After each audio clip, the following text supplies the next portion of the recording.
Hello and welcome to Inside Unreal, where you can see how to make content using Unreal Engine 4 tools and technology. I'm Zach Parrish, and I'm joined today by Epic Games senior visual effects artist Tim Ellick. Hey Tim. Hi Zach. Now you worked on several of the environmental and weapon effects in Epic's Infiltrator tech demo, is that correct? Yes. Now can you talk to us about some of the effects that you worked on?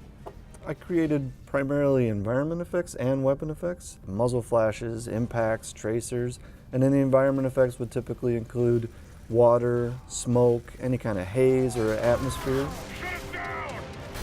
Now, we're going to be splitting this up into two separate parts. We're going to do one part with some of the effects you worked on, and then we'll save some for another video. So what are we going to take a look at here in this first video? This first video we're going to look at a muzzle flash. First I'm going to open the effect in Unreal Cascade. And here you can see there's quite a few components to this effect. And I really only want to pay attention to this one element here, which is this large conical shape coming out of the end of the muzzle. And I think this is one of the most important elements to this effect because it really helps show the power and size of the projectile that's probably coming out of the end of this weapon. Okay. And then another element that we have, which is new to Unreal Engine 4, is the ability to emit light into the world using our particle lights. And these particle lights are controlled using traditional cascade modules. And light properties are all based off of the initial size and color of the actual particle. Very nice. Now, are there any other elements to this muzzle flare that really start to make it pop, that really kind of bring it to life? Sure. Another thing that I really think is important to this effect is the distortion that we're using in the world. This is using the refraction in our material, which is a new feature in Unreal Engine 4. We had distortion in Unreal 3, but in Unreal 4 we have refraction now. And I really feel like this helps connect the effect to the world and just sort of pushes the pixels around and really gives you the sense that it's part of the environment. And so here, if I just re-enable all the different elements, you can see the muzzle flash has some venting coming out of the sides, and there's several different components that really help show you that this is also an automatic weapon. Yeah, that just looks like it should be loud and powerful and should be able to stop a raging elephant.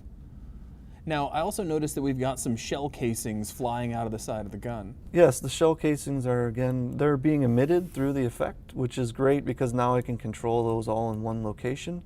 So you're saying that the muzzle flash and the shell casing coming out are all part of the exact same effect? Yes, the shell casings are in local space, so they inherit the transforms of the weapon, and then I just offset their position so that they eject from the right location on the side of the gun. And if I fly up over here, you can see our giant robot here.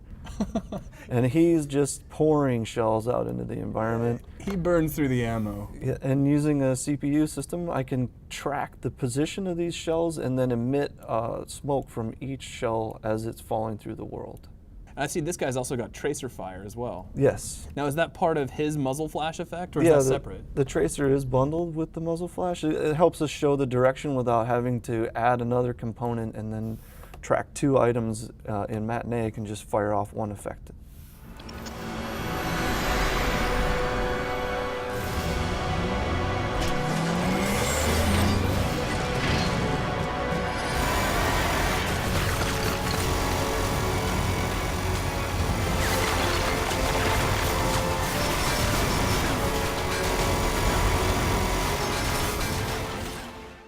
Okay, so these are some of the impact effects that were seen at the very tail end of Infiltrator when the flying robot is shooting at the ground?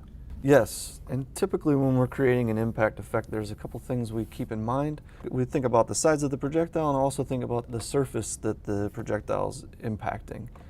So here we have concrete, so the first thing I did was create some meshes that came from this concrete on the ground, and they have the same material, so they have the same visual qualities. And I'll emit that concrete with Cascade.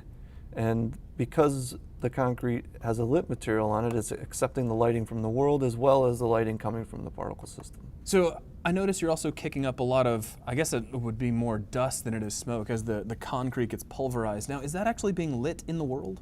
Yes, all the dust is being lit by the lights in the world. And so you can see here I added a purple light to the side of this effect so that you could get the effect of the lighting on the smoke or the dust. You know, it's funny, you had to move the camera over before I noticed. It looks like there's also a lot of like gravel being kicked up. Yeah, all these little tiny chunks are translucent particles using a translucent material. So they'll get illuminated and lit just like the meshes do, and they'll actually collide and bounce along the ground based on the surface normal and the depth buffer. So those are just little sprites. Those aren't really tiny meshes? Yes, they're just all small sprites along with the sparks, and they're all using our GPU particle system as well as the new depth buffer collision. In the Vista shots of Infiltrator, you'll notice there's a lot of traffic and robots moving around. In this case, I'm just emitting the robot mesh that the modelers created, and I'm attaching lens flares and particle lights to the robot so that as they move through the world, they're actually illuminating all the geometry. And you can see more of them back here in the background. We use those extensively in the Vista shots to just add an extra detail to the world. That is too cool. Well, thank you very much for your time, and thank you all for joining us, and we will see you all on the next Inside Unreal.